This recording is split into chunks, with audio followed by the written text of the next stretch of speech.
You've been fishing wrong the entire time. And the worst part? The fishing industry is counting on you staying clueless. Because if everyone knew this, tackle shops would go out of business. Here's what they don't want you to discover. Think back to your last fishing trip. You probably came home exhausted and empty. Maybe you blamed the weather, maybe you blamed bad luck. But here's the uncomfortable truth. None of that matters. You're not unlucky.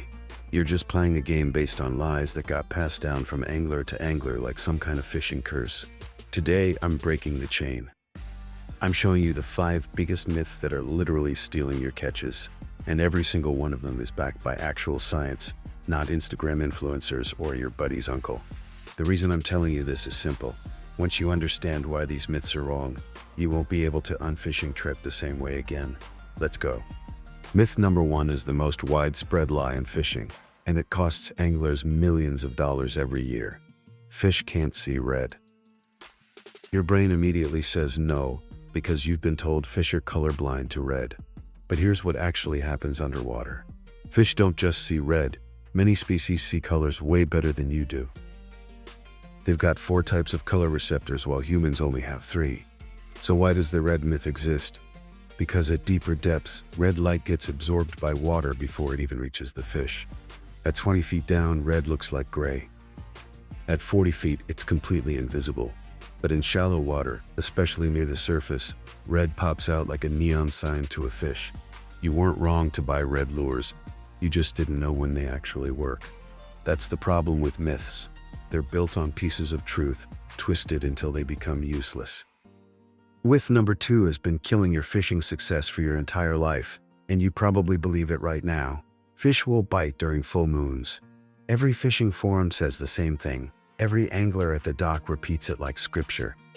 But research from actual fish behavior studies shows the complete opposite. During full moons, fish eat more, not less.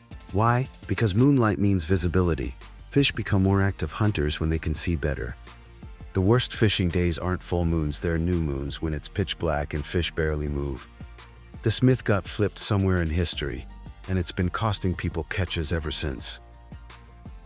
Myth number 3 hits different because it messes with your confidence in your wallet.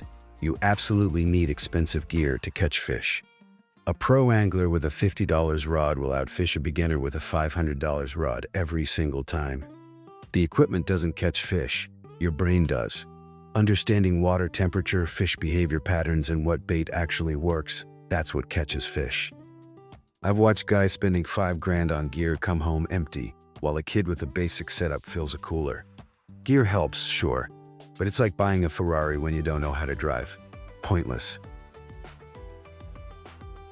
Myth number 4 is sneaky because it has just enough truth to fool you. Early morning is always the best time to fish. Early morning can be great, but fish don't work on your schedule.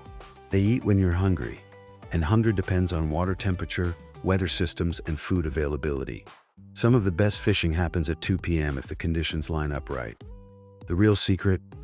Understanding what that specific species wants at that specific moment in that specific location. The final myth seems so obvious you probably never question it. All fish in the same area behave the same way. They absolutely don't. A bass in murky water hunts completely differently than a bass in clear water. Catfish hunt in total darkness using smell and taste, while trout hunt in daylight using their eyes. A technique that works for one species is worthless for another. This is why copying generic fishing advice from the internet fails. It ignores the truth about where you actually are and what you're actually fishing for. Here's what separates the anglers who fill their coolers from the ones who go home empty. They stop trusting myths and start trusting science. Every one of these lies has just enough truth mixed in to sound believable. That's what makes them so dangerous. But now you know. Now you can think deeper. Now you can test what you've been told instead of just accepting it. That's the real skill that changes everything. Drop a comment right now, telling me which myth you believe the longest, and then watch our next video where I'm breaking down the exact water rating system that pro tournament anglers use to catch fish consistently.